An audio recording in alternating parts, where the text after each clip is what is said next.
Hello and welcome to Do It Yourself channel. Today I will show you where to find the option and how to change how applications are opened from our sidebar in Motorola Edge 50 Neo phone. So our sidebar is here. We have some apps.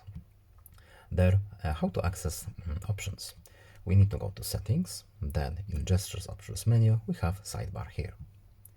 Next, in the bottom left we have this cog option, and when we tap it, we need to go to the bottom right to this cog option, and here we have choose how apps will open.